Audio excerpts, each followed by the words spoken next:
Hello दोस्तों, स्वागत है आपका हमारे चैनल द PYQ पर।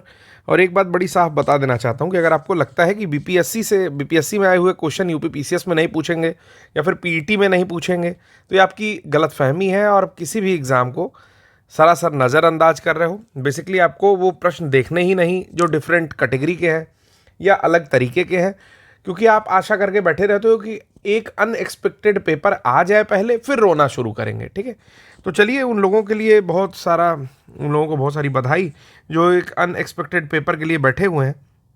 जो लोग ये सोचते हैं कि नहीं यूपी पीसीएस देना है फिर भी बीपीएससी में आए हुए प्रश्नों को देख लेना चाहिए, उन लोगों के लिए ये जो है वीडियो है। और जो बीपीएससी का पेपर सीरियसली देना चाहते हैं उन्हें तो पेपर फिर 10 साल का देख के जाना ही। तो हम लोग यहाँ पर 68 बीपीएससी का पेपर करने जा रहे हैं और ये सीरीज़ मेरे हिसाब से जो है, एक सेकंड में आपको कंफर्म करके बता देता हूँ कि ये जो सीरीज़ है आपकी, ये सीरीज़ बी है हमारे पास। ठीक है, तो सीरीज़ बी को हम लोग यहाँ पर कर रहे हैं और सबसे पहले प्रश्न को देखते हैं। कंकाल के वे हिस्से जो हड्डियों की तरह सख्त नहीं होते और मोड़े जा सकते हैं। हिस्से तो ये कंकाल के ही हैं, सबसे पहले पॉइंट में ही बोल रहा है कि ये कंकाल के ही हिस्से हैं। ठीक है, लेकिन हड्डियों की तरह सख्त नहीं है और क्या किए जा सकते हैं, मोड़े जा सकते हैं। ठीक है, तो इनको क्या बोलते हैं, इनको बोलते हैं कार्टिलेज। तो आपका आंसर हो जाएगा कार्टिलेज। एक सेकेंड, ठीक है, ठीक है, तो आंसर नोट डाउन करेंगे। आंसर क्या हो जाएगा, कार्टिलेज। कार्टिलेज क्या होता है, तो कंकाल के हिस्से होते हैं, हड्डियों की तरह सख्त नहीं होते हैं और मोड़े जा सकते हैं, तो उनको बोलते हैं कार्टिलेज। ठीक है, अगला प्रश्न है कि लाइकेन में क्लोरोफिल युक्त पार्टनर होता है और जो साथ साथ रहते हैं। तो जो लाइकेन होता है उसमें दो लोग होते हैं, एक जहां पर आवास देता है और दूसरा उसे भोजन देता है। तो यहां पर आवास प्लस भोजन, दो चीजें प्रदान की जाती हैं। ठीक है, तो ये होते हैं शैवाल और कवक, जिनको हम एल्गी और फंजाई कहते हैं। ठीक है, अगला प्रश्न देखते हैं कि मादा एनोफिलीज को मादा क्यूलेक्स से अलग कैसे किया जा सकता है। तीसरा प्रश्न, काफ़ी बढ़िया प्रश्न पूछा है। तो यहाँ पर 3-4 प्रश्न मतलब ऑप्शन दिए हुए हैं कि मादा एनोफिलीज, ठीक है, फीमेल एनोफिलीज और मादा क्यूलेक्स से अलग कैसे होती है, दोनों मच्छर एक दूसरे से अलग कैसे किए जा सकते हैं। तो पहला लिखा है कि अधः स्तर पर सतह के समकोण पर, एक सेकंड इसकी इंग्लिश देख लेते हैं क्या बोलता है। कहता है बिकॉज इट सिट्स, कि ये बैठता है at right angle to the surface of सबस्टेंटम। ठीक है, तो वही चीज़ हिंदी में यहाँ पर देखते हैं कि क्योंकि यह बैठती है, ये जो मच्छर है बैठती है अधः स्तर पर सतह के समकोण पर, मतलब जो भी अधः स्तर है उसके सतह के समकोण पर बैठती है। अधः स्तर के एक साथ कोण पर, यानी कि किसी कोण पर बैठती है। ठीक है, इसके समानांतर या उसमें से एक अधिक। तो जिसमें करेक्ट आंसर है वो है कि ये जो है अधः स्तर के एक कोण पर बैठती है। इस प्रकार मादा एनोफिलीज को क्यूलेक्स से अलग किया जा सकता है। अब दोनों के बारे में जान लेते हैं कि मादा एनोफिलीज जो होती है वो एक रोग फैलाती है जिसे बोलते हैं मलेरिया, जाड़ा लग के आए बुखार। ठीक है, तो समझो मलेरिया का है प्रहार। और क्यूलेक्स जो मच्छर होता है, क्यूलेक्स जैपैनी इंसेफेलाइटिस, यानी कि मस्तिष्क ज्वर करता है। इसके अलावा भी कई सारे बीमारियां फैलाता है। अगला यहाँ पर हम लोग का जो क्वेश्चन है, चौथा क्वेश्चन, वो कहता है कि शरीर की प्रतिरोधक क्षमता से जुड़ा सबसे महत्वपूर्ण कोशिका का प्रकार है। तो अलग अलग कोशिकाओं के प्रकार दिए हुए हैं। जैसे पहला दिया है आरबीसी, फिर प्लेटलेट, फिर लिम्फोसाइट। तो आपकी जानकारी के लिए बता दूं कि जो हमारा प्रतिरोधक क्षमता वाला कोशिका प्रकार है वो होता है लिम्फोसाइट। ठीक है, तो याद रखिएगा लिम्फोसाइट जो है, CYTE भी लिखते हैं, लिम्फोसाइट जो है वो प्रतिरोधक क्षमता से जुड़ा हुआ है। ठीक है, आपको एक चीज़ और बता दूं कि जब किसी को एड्स होता है, एड्स वायरस, ठीक है ना, ठीक, एड्स बीमारी हो जाती है, यानी कि HIV वायरस जब उसके अंदर आ जाता है, ह्यूमन इम्यूनो डिफिशियंसी वायरस। ठीक है, तो जब HIV किसी को हो जाता है, वो यानी कि HIV का पॉजिटिव हो जाता है इस वायरस का, तो उसके अंदर T4 लिम्फोसाइट पर ही सबसे पहले प्रहार होता है। तो इस प्रकार भी याद रखना है कि उसकी प्रतिरोधक क्षमता कम हो जाती है। ठीक है, अगला यहाँ पर प्रश्न है कि मानव शरीर की मांसपेशियों के बारे में कुछ कथन दिए हुए हैं, गलत कथन को बताना है। कि कौन सा कथन गलत है। मांसपेशियां केवल हड्डी को धक्का दे सकती हैं, तो क्या मतलब है कि हड्डी को धक्का दे सकती हैं? तो पहला ही स्टेटमेंट यहाँ पर मुझे गलत लग रहा है। कह रहा है मांसपेशियां जोड़े में काम करती हैं, तो ये सही बात है। जोड़ों में काम करती हैं मतलब कि एक दूसरे से कनेक्टेड रहती हैं, तो भाई पेयर्स में ही काम करेंगी। नेक्स्ट कहता है सिकुड़ने पर मांसपेशियां छोटी, सख्त और मोटी हो जाती हैं। ये भी सही बात बोल रहा है कि कोई भी मांसपेशी ले लीजिए, जैसे कुछ लोग जो है मान लीजिए कि कोई बॉडी वॉडी बनाया, अपना हाथ ऐसे दिखाया, ठीक है, उसका हाथ है और ऐसे ऐसे किया, तो ये क्या होता है, छोटी मोटी ऐसे हो जाती है ना, जो यहाँ पर मेढक वेढक दिखाने लगते हैं लोग, बॉडी बिल्डिंग करने लगते हैं, ठीक। तो ये छोटी मोटी सख्त तो हो जा रही है, बिल्कुल सही बात है। उपरोक्त में से एक से अधिक, तो गलत केवल यही है कि मांसपेशियां केवल हड्डी को धक्का दे सकती हैं, बात गलत है, ठीक है। फिर यहाँ पर हमारा टेलीग्राम है द PYQ, जिस पर आप ज्वाइन करेंगे, और ज्वाइन करने के बाद जब अभी उस पर तो 70 सब्सक्राइबर के आसपास हैं, 70 लोग आप लोग हैं उस पर, 100 हो जाएगा तो एक डिस्कशन ग्रुप डालूंगा, और जितने भी PDF हैं वो आपको कमेंट बॉक्स में करिएगा वीडियो के, वहाँ पर आपको अवेलेबल करा दिए जाएंगे, ठीक है, आंसर के साथ। 20 सेंटीमीटर फोकस दूरी का एक उत्तल लेंस है, उसकी सतह पर सफ़ेद घोड़े का प्रतिबिंब बनाने के लिए बड़ी संख्या में काले रंग की पतली पट्टियाँ लगाई जाती हैं, वह प्रतिबिंब कैसा होगा? तो बहुत ही सुंदर प्रश्न है यहाँ पर। तो देखिए, ये जो प्रश्न है कि 20 सेंटीमीटर फोकस दूरी का एक उत्तल लेंस की सतह पर सफ़ेद घोड़े का प्रतिबिंब बनाने के लिए बड़ी संख्या में काले रंग की पतली पट्टियां लगाई जाती हैं, तो जब पतली पट्टियां लगाई जाती हैं तो किसी प्रकार का, जैसे कोई आपको जिब्रा या अलग रिफ्लेक्शन नहीं देगा, तो इसलिए कम चमक वाला एक घोड़ा बन जाएगा, ठीक है। आंसर ए इसका करेक्ट आंसर है, ठीक है। इस पर बहुत सारा क्लेम भी हुआ था, लेकिन आंसर ए ही इसका करेक्ट आंसर है। अगले प्रश्न पर चलते हैं, 7वां प्रश्न हम लोग का, कि ध्वनि की तीक्ष्णता यानी कि इंटेंसिटी किसके द्वारा निर्धारित की जाती है? तो यहाँ पर 3 ऑप्शन लिखा हुआ है कि ध्वनि का वेग, ध्वनि का आयाम और ध्वनि का तरंग दैर्ध्य। तो जो ध्वनि का तरंग दैर्ध्य है वही ध्वनि की तीक्ष्णता को निर्धारित करेगा। तीक्ष्णता का मतलब यहाँ पर होता है, एक सेकंड में बता देता हूँ आप लोगों को, श्रिलनेस यहाँ पर दिया हुआ है, ठीक है। तो जो श्रिलनेस है वो यहाँ पर निर्भर करती है ध्वनि के तरंग दैर्ध्य पर, ठीक है। श्रिलनेस जो है वो ध्वनि के तरंग दैर्ध्य पर निर्भर करती है। अगला प्रश्न कि फोटो इलेक्ट्रिक उपकरण डिजिटल अनुप्रयोगों के लिए सबसे उपयुक्त है। तो जो फोटो इलेक्ट्रिक उपकरण होता है वो फोटोवोल्टाइक सेल, ठीक है। इस कौन सा, ये जो फोटो इलेक्ट्रिक उपकरण है ये डिजिटल अनुप्रयोगों के लिए सबसे ज़्यादा उपयुक्त होता है, फोटोवोल्टाइक सेल। बॉल बियरिंग का उपयोग जो भी स्थैतिक घर्षण या स्टैटिक फ्रिक्शन होता है उसको हटाने के लिए किया जाता है। तो कहता है किस में परिवर्तित करता है? तो स्टैटिक फ्रिक्शन को रोलिंग फ्रिक्शन में कन्वर्ट कर देता है, ठीक है। तो बॉल बियरिंग क्या होता है ये बता दे रहा हूँ। साइकिल चलाए होंगे तो जहाँ पैडल मारते हैं वहाँ पर इतना बड़ा एक डिब्बा होता है जिसके अंदर ऐसे बॉल पड़ा होता है, ठीक है, 2 बियरिंग्स के बीच में, इसी को बोलते हैं बॉल बियरिंग्स। तो ये क्या करता है, स्टैटिक फ्रिक्शन को रोलिंग फ्रिक्शन में कन्वर्ट कर देता है, ठीक है। अगला यहाँ पर प्रश्न है हम लोग का, प्रश्न संख्या 10, कहता है फुटबॉल के खेल में गोलकीपर फुटबॉल को गोल में पकड़ने के बाद अपने हाथों को पीछे की ओर खींचता है। तो ये क्यों करता है? तो मोमेंटम कंजर्वेशन का यहाँ पर प्रभाव दिखा देता है, यानी कि संवेग परिवर्तन की दर को कम करता है। अगर सीधे पकड़ लेगा तो उसके हाथ में ज़्यादा चोट लगेगा, और जब वो ऐसे ऐसे बॉल पकड़ने के बाद अपने हाथ को ऐसे पीछे की ओर खींचेगा, ठीक है, तो उसको थोड़ा कम चोट लगेगा, और यानी कि संवेग परिवर्तित हो जाएगी, ठीक है, यानी कि जो फोर्स है वो कम हो जाएगा। कौन सा एक रेडियोधर्मी यानी कि रेडियो एक्टिव एलिमेंट है जो कि धनात्मक रूप से आवेशित कण है? तो यहाँ पर पूछा है धनात्मक रूप से आवेशित कण, तो अल्फा कण जो होता है वो पॉजिटिव होता है, यानी कि इसको हम लोग 2He4 से भी दिखाते हैं, ठीक है, अल्फा कण को। तो ये जो है धनावेशित कण होता है। अगला है कि केंद्राभिमुख बल, यानी कि यहाँ पर सेंट्रीफ्यूगल, एक बार मैं इंग्लिश देख लेता हूँ इसकी, सेंट्रीपिटल के बारे में लिखा हुआ है, तो केंद्राभिमुख को बोलते हैं सेंट्रीपिटल। सेंट्रीपिटल फोर्स किसके लिए जिम्मेदार होता है? ठीक है, तो आपको पता है कि 2 तरह का बल होता है, एक सेंट्रीपिटल होता है, एक सेंट्रीफ्यूगल होता है। तो सेंट्रीफ्यूग क्या करते हैं, दही में से जब मट्ठा बनाएंगे तो सेंट्रीफ्यूग करेंगे, यानी कि सब उसके केंद्र के पास आ जाएंगे, और सेंट्रीपिटल उसके अपोजिट एक आभासी बल होता है, ठीक है।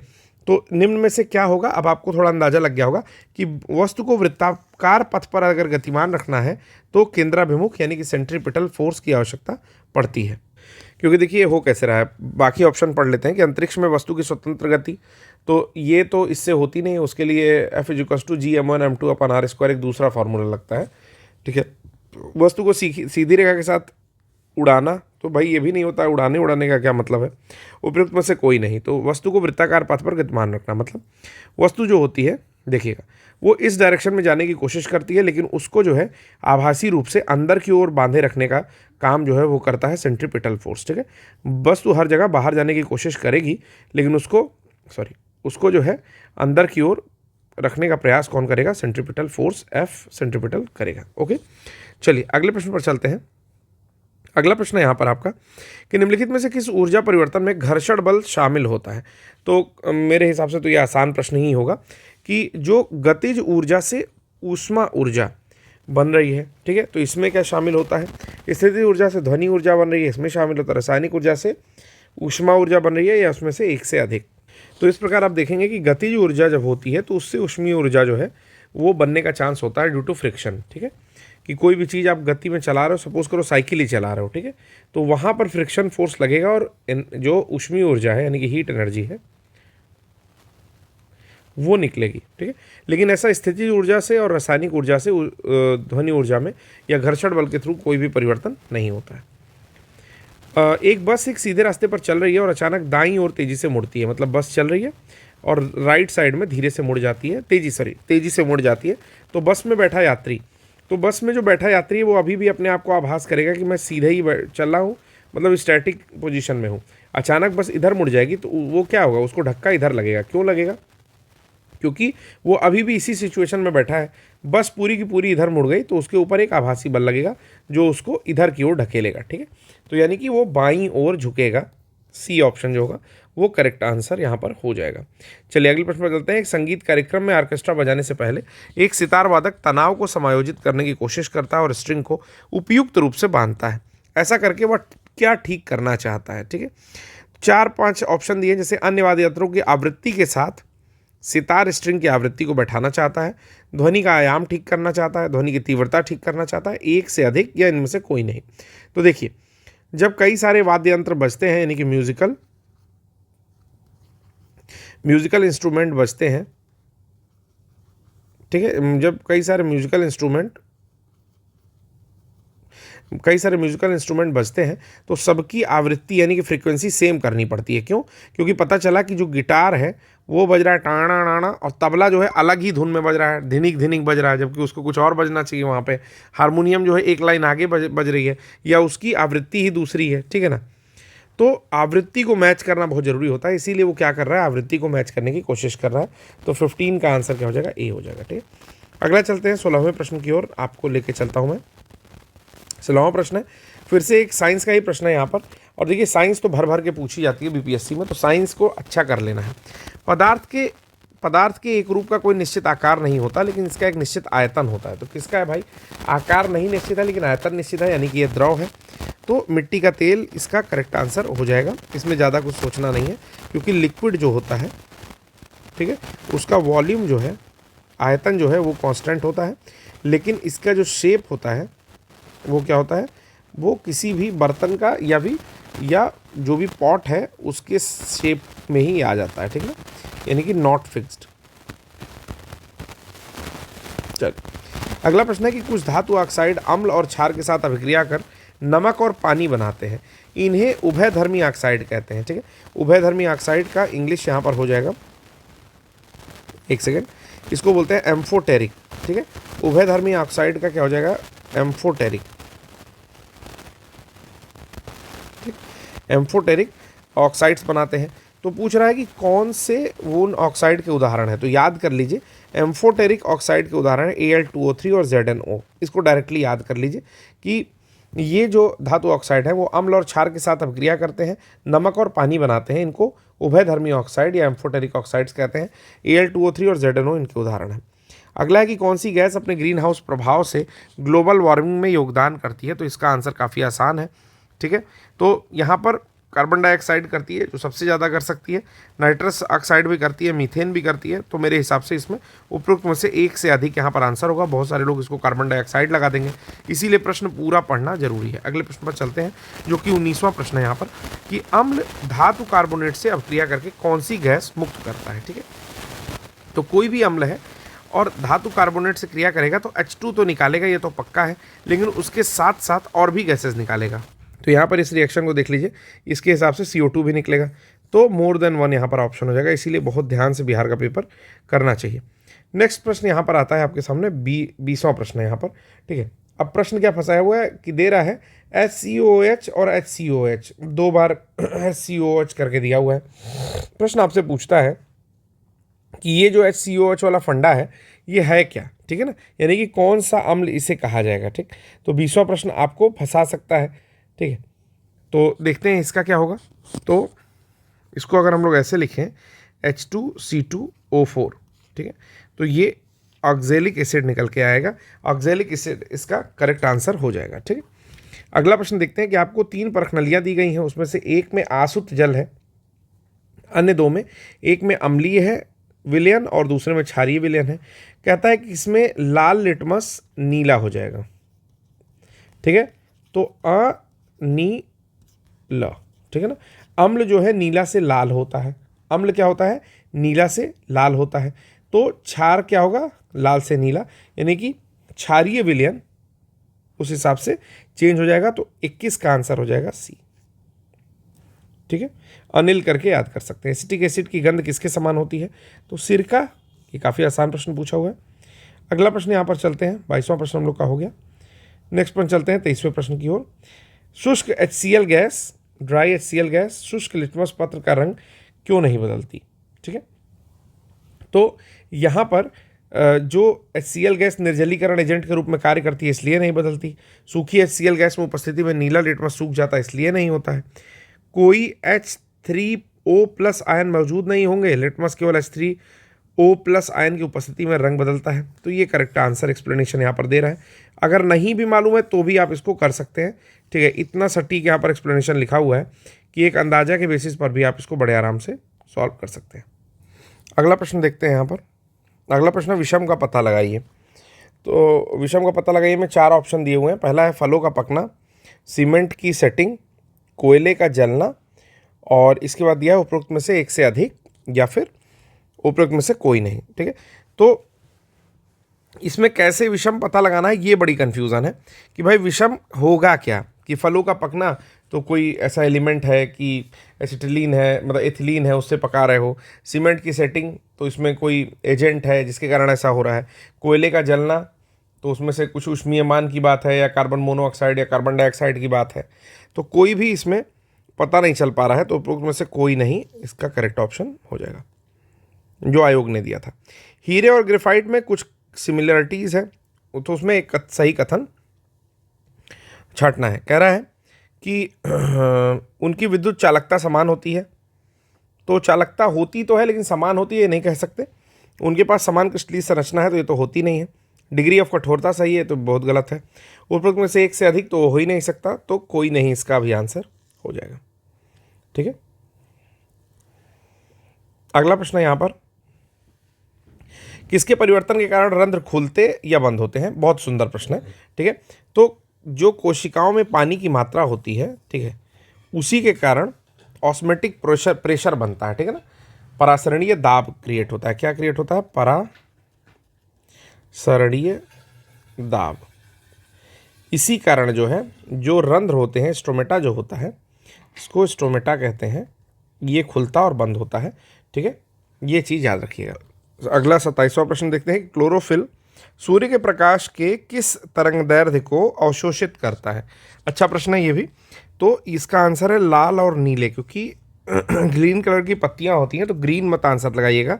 रेड और ब्लू जो कलर है वो उस तरंगदैर्घ्य के प्रकाश को, उस वेवलेंथ के प्रकाश को जो आपका क्लोरोफिल है वो अवशोषित करता है। तो रेड और ब्लू इसका आंसर हो जाएगा। 4 ऑप्शन दिए हुए हैं। कहता है कि कौन सा मेल नहीं खाता है, मतलब सही सुमेलित नहीं है। पहला है पर्णवृंत, तो पर्णवृंत का यहाँ पर दिया है पत्ती को तने से जोड़ता है, तो बिल्कुल सही है। आधार के पास शाखाओं के साथ मोटा कठोर तना पेड़, तो आधार के पास कहाँ शाखाएं होती हैं, तो बहुत ऊंचे तक ऐसे तना जाता है, फिर उसके बाद शाखाएं होती हैं, ठीक है ना। तो दूसरा ही सही सुमेलित नहीं है, ठीक है, दूसरा ही सही सुमेलित नहीं है।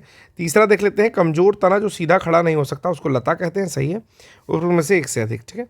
तो कौन सही नहीं था वो मैंने बता दिया। 29वां प्रश्न देखते हैं कि सक्शन पुल के कारण पेड़ों में पानी बहुत ऊंचाई तक चढ़ जाता है, जिसका कारण है, तो वाष्पोत्सर्जन इसका कारण होगा। 29 का सी ऑप्शन करेक्ट होगा, ठीक है, ठीक है। अगला है कि निम्नलिखित में से कौन सा क्लोरोप्लास्ट का एक लक्षण है जो उसे प्रतिकृत के योग बनाता है, ठीक है। तो 30वां प्रश्न काफ़ी बढ़िया है। देखिए, क्लोरोप्लास्ट का जो लक्षण है जो उसको रिप्लिकेट करता है या स्वप्रतिकृति के योग्य बनाता है, वो डीएनए और आरएनए दोनों की उपस्थिति यहाँ पर होती है, ठीक है। तो इसमें केवल डीएनए या केवल आरएनए गलत ऑप्शन हो जाएगा। क्लोरोप्लास्ट का लक्षण जो उसको स्वप्रतिकृति, यानी कि इसका एक बार इंग्लिश देख लेते हैं, सेल्फ रेप्लिकेशन के योग्य बनाता है, वो प्रेजेंस ऑफ डीएनए और आरएनए दोनों ही होता है, ठीक है।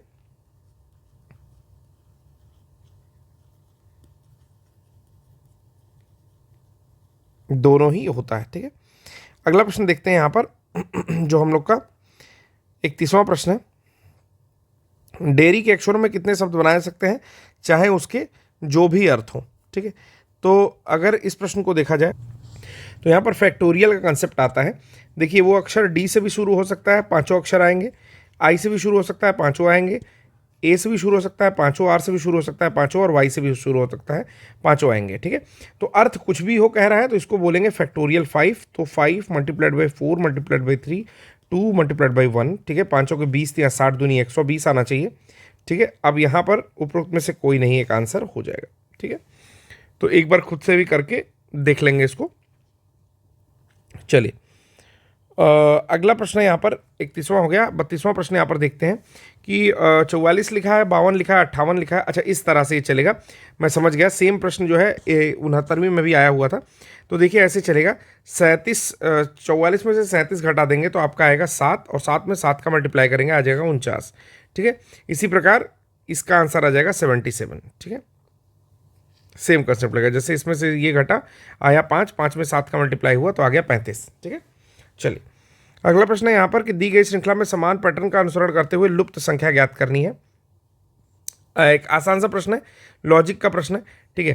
तो यहाँ पर लिखा है कि 15, 15 से हो गया 20, कैसे 20 होगा, देखिए कैसे सॉल्व होगा, देख लेते हैं कि 15 है, इसमें 20 लाना है हमें, तो क्या करेंगे, 2 का स्क्वायर प्लस 1 कर लेते हैं, आ जाता है 20, ठीक है। फिर 20 है तो इसमें हम लोग को 32 लाना है, तो यहाँ पर 3 का स्क्वायर प्लस 3 कर लेते हैं, आ जाएगा 32, ठीक है। फिर आता है 32, तो 32 में क्या करेंगे, एग्जैक्टली 4 का स्क्वायर प्लस 5 करेंगे, आ जाएगा आपका 62, 4 नहीं 5 का स्क्वायर, ठीक है ना। 5 का स्क्वायर प्लस 5 करेंगे आ जाएगा 62। तो आप देख रहे हो कि 2 का स्क्वायर, 3 का स्क्वायर, 5 का स्क्वायर, 7 का स्क्वायर इस प्रकार चल रहा है, और 1 3 5 7 इस प्रकार चल रहा है, ठीक है। तो चलिए 1 3 5 7, 7 प्लस करोगे 7 का स्क्वायर, ये चल रहा है एक आपका प्राइम नंबर, और बगल वाला चल रहा है ऑड नंबर, ठीक है। तो यहाँ पर 9 ऐड होगा, यहाँ पर 11 का स्क्वायर होगा, यहाँ पर 13 का स्क्वायर होगा, 11 ऐड होगा, ठीक है। ये याद रखना है। तो 428 इसका करेक्ट आंसर आएगा, ए ऑप्शन जो होगा इसके यहाँ करेक्ट होगा, ठीक है। आशा करता हूँ कि समझ में आया होगा। चलिए, अगला है, हालांकि कठिन क्वेश्चन था, मैं अगर इसको कैटेगराइज करूँ तो मुझे भी सॉल्व करने में टाइम लगा था, अभी तो आप लोग को ऐसे ही बता दे रहा हूँ, लेकिन जब मैंने पहली बार सॉल्व किया इसे तो मुझे लगा कि इतने कम समय में ऐसे प्रश्न नहीं सॉल्व हो सकते, ठीक है। फिर अगला प्रश्न देता है कि फास्टर को कुछ इस प्रकार लिखा जाता है। तो देखिए, इसमें एक लॉजिक तुरंत मुझे दिखाई दे रहा है जो मैं आपको बता भी दे रहा हूँ। क्या दिखता है कि भाई आर जो है ना, आर होता है 18, अभी यहाँ पर लास्ट डिजिट आई है 19, यानी कि एक बढ़ा दिया है। एफ की बात करें तो एफ है 6, ठीक है, बट उसके स्थान पर यहाँ पर वी। एक बार लॉजिक फिर से देखते हैं, फिर आपको समझा देता हूँ आसानी से। हाँ, इस प्रश्न में देखिए चीज़ें कैसे बदल रही हैं। जैसे मान लें मैंने फास्टर यहाँ पर लिखा है, तो फास्टर में मैंने दिखाया कि एफ का यहाँ पर अपोजिट कर दिया गया है, +1 कर दिया गया है, यानी कि एफ का अपोजिट होता है यू, यू में +1 जोड़ा, वी आया, वी का 22 होता है, तो पहला यहाँ पर लेटर लिख दिया 22, मतलब डिजिट लिख दिया। ए में क्या किया है, ए का बी कर दिया है यानी कि +1 कर दिया है, ए का 2 कर दिया। एस का क्या किया, एस का 19 होता है, ठीक है, तो इसका एस का अपोजिट होता है एच, एच में +1 कर दिया, 9 आ गया, ठीक है, तो यहाँ पर आ गया 9। सिमिलरली यहाँ पर चेंज किया, ठीक है। अगर मंक का लिख कर मैं दिखाऊँ, MONK, एक सेकेंड, MONK, मंक का कैसे होगा, तो मैंने बताया कि सबसे पहले वाले का क्या करेगा, चेंज कर देगा। तो एम का क्या होता है अपोजिट, एन होता है, n+1 हो जाना चाहिए, यानी कि यहाँ पर हो जाना चाहिए 15, ठीक है, क्योंकि एन का होता है 14। ओ का डायरेक्टली +1 हो जाएगा, तो ओ का होता है 15 +1 हो जाएगा, तो इसका हो जाएगा 16।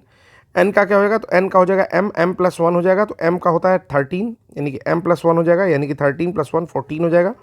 के का क्या हो जाएगा, तो के का होता है 11, 11 + 1 हो जाएगा डायरेक्टली, तो इसका हो जाएगा 12। तो देखिए मंक का यही आया होगा 15 16 14 12, 15 16 14 12। अब कैसे बनेगा, तो गाइड का बनाते हैं, GUIDE, ठीक है ना।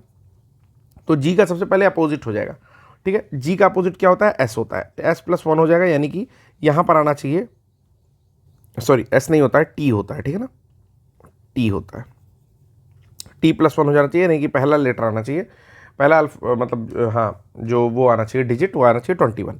जी का टी क्या है, तो जैसे जी का नंबर है 7 और टी का नंबर है 20, तो ये इसका अपोजिट है, मतलब ए का जैसे Z होता है, बी का जैसे Y होता है, उसी प्रकार जी का क्या होता है, तो टी होता है, तो यहाँ 21 आ गया। यू में मैंने क्या बताया, +1 हो जाना चाहिए, तो STU, यानी कि 21 + 1 22, ठीक है ना। आई का क्या हो जाएगा, तो आर अपोजिट होता है, आर में +1 यानी कि 19 हो जाएगा।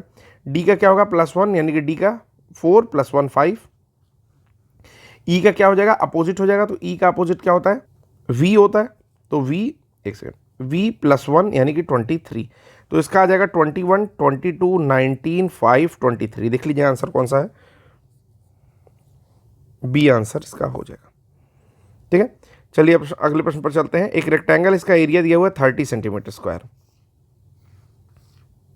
ठीक है, पेरीमीटर 26 है, तो कहता है कि साइड कौन सी होगी, तो 10 और 3 हो जाएगी, 10 3 13 और 10 या 30, 10 × 3 = 30 हो जाएगा, और 10 + 3 + 10 + 3 ये हो जाएगा 26, तो आंसर हो जाएगा 10 3।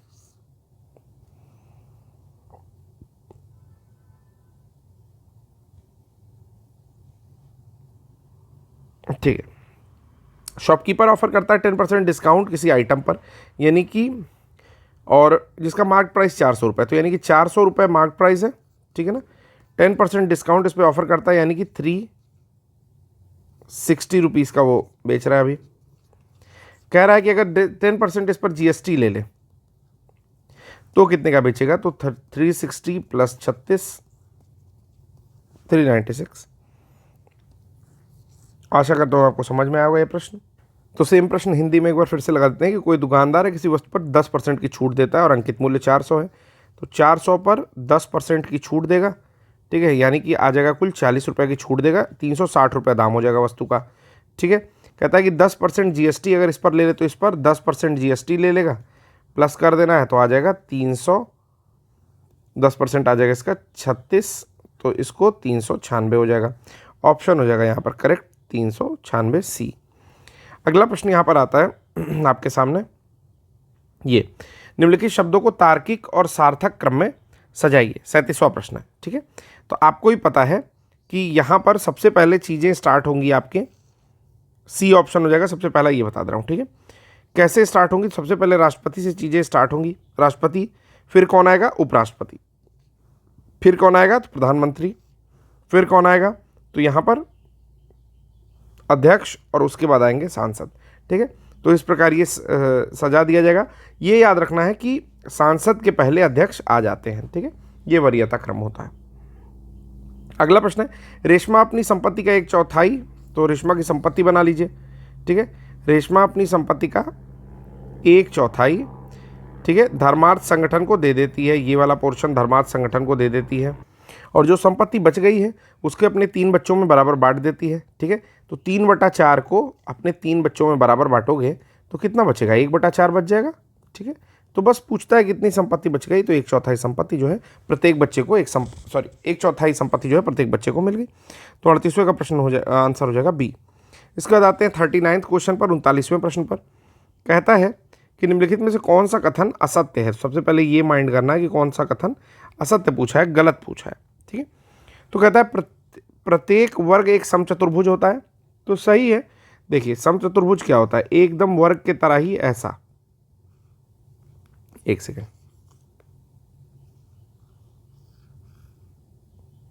ये समचतुर्भुज है। ठीक है, वर्ग क्या है,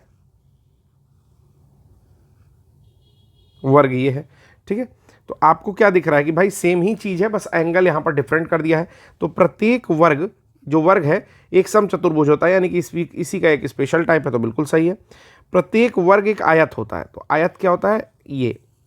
ठीक, और वर्ग क्या होता है भाई, इसी में कोई बराबर वाला पोर्शन काट लिया, लंबाई चौड़ाई, तो ये वर्ग हो गया। तो ये भी तो उसका स्पेशल टाइप है, तो ये बिल्कुल सही हो जाएगा। कहता है कि प्रत्येक समचतुर्भुज एक समांतर चतुर्भुज होता है। तो समांतर चतुर्भुज क्या होता है, ये होता है। ठीक है, और समचतुर्भुज क्या होता है, इसी में से कोई बराबर वाला पोर्शन काट लिया। ठीक है, थोड़ा बराबर नहीं है। ठीक, तो ये हो गया आपका समांतर चतुर्भुज।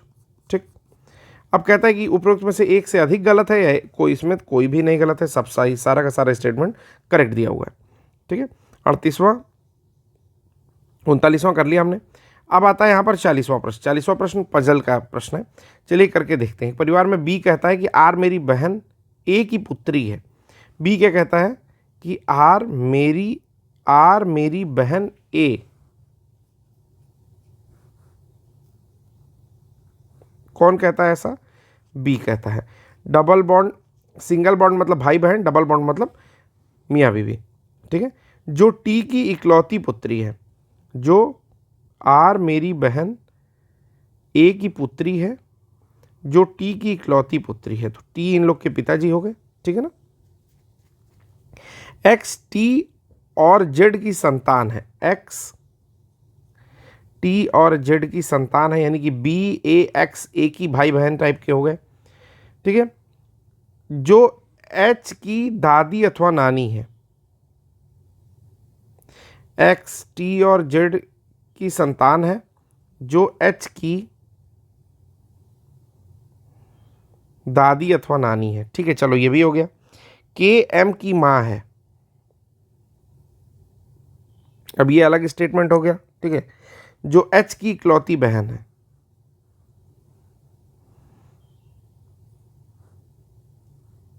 के एम की मां है।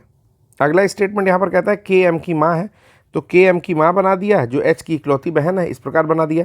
ठीक है, फिर कहता है कि एस ए का जीवन साथी है, तो इनके जीवन साथी के बारे में पता चल गया, डबल बॉन्ड से मैंने जोड़ दिया। तो कहता है के एस से किस प्रकार संबंधित है, के जो है वो एस से किस प्रकार संबंधित है। तो देखिए ये एक्स तो अविवाहित है, तो इसका तो पूरा फंडा ही हटा दो बीच से। अब बचता है बी, तो ये बी की ही बीवी होगी, ये बी की ही बीवी होगी, क्योंकि बी और ए क्या है, भाई बहन है। ठीक है, इस प्रकार देख लीजिए कि ये जो है बहनोई देवर साला नहीं हो सकती।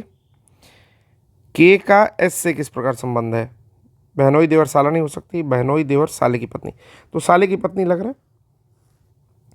के का जो है एस इसी प्रकार संबंध है कि साले की पत्नी है, कि ए और बी बहन है, भाई बहन, और बी की पत्नी है के और एस से संबंध पूछ रहा है, तो साले की पत्नी हो गई। ठीक है, समझ में आ रहा होगा आपको।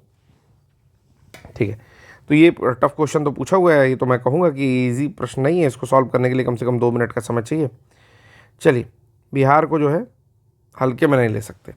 41वां प्रश्न यहाँ पर दिया हुआ है कि भारत में जिला स्तर पर उपभोक्ता विवाद निवारण के संदर्भ में कुछ कथन दिए हुए हैं, तो कहता है कि कौन सा कथन सही नहीं है। ठीक है, यहाँ पे आपको ये बताना है कि कौन सा कथन सही नहीं है। पहला है कि जिला फोरम उन शिकायतों पर विचार करता है जहां वस्तुओं या सेवाओं का मूल्य 50 लाख रुपए से अधिक नहीं होता, पहला। दूसरा कहता है कि राज्य सरकार यदि उचित समझे तो एक जिले में एक से अधिक फोरम की स्थापना कर सकता है या कर सकती है। तीसरा है जिला फोरम के सदस्यों में से एक महिला होगी, ये एक स्टेटमेंट देता है। और चौथा अच्छा बस उसका चौथा स्टेटमेंट में ये दे दिया कि उपयुक्त में से एक से अधिक या फिर कोई नहीं। ठीक है, तो ये प्रश्न आपको बताना है। तो देखिए, फोरम के सदस्यों में एक महिला होती ही होती है। ठीक है, और अगर राज्य सरकार उचित समझती है तो एक जिले में एक से अधिक जिला फोरम की स्थापना भी कर सकती है, तो ये भी स्टेटमेंट सही है। और 50 लाख मूल्य से अधिक की जो वस्तु और सेवा होती है उनसे संबंधित शिकायत जो है ये नहीं सुनती है, ठीक है ना। तो ये तीनों ही स्टेटमेंट करेक्ट है। इस प्रकार इसमें से कोई नहीं जो है वो ऑप्शन यहाँ पर हो जाएगा, तीनों ही स्टेटमेंट ये करेक्ट है यहाँ पर। अगला है 42वां कि एक पंचायत समिति किस स्तर पर पंचायती राज संरचना का संचालन करती है। तो जो पंचायत समिति होती है वो मीडिएटर यानी कि मध्य स्तर पर, ब्लॉक स्तर पर करती है। तो सबसे पहले होता है पंचायत, जिसको हम लोग ग्राम पंचायत के नाम से जानते हैं। फिर होता है पंचायत समिति, फिर होता है आपका जिला पंचायत। तो ये ब्लॉक स्तर पर ऑपरेट करती है। अगला है कि निम्नलिखित में से किस समुदाय विकास के पहले कार्यक्रम के रूप में समुदाय विकास के पहले कार्यक्रम के रूप में स्थापित किया गया था। तो राष्ट्रीय विस्तार सेवा, ठीक है। सेम चीज इंग्लिश में यहां पर देख लेते हैं कि इसको बोलते हैं नेशनल एक्सटेंशन सर्विस। नेशनल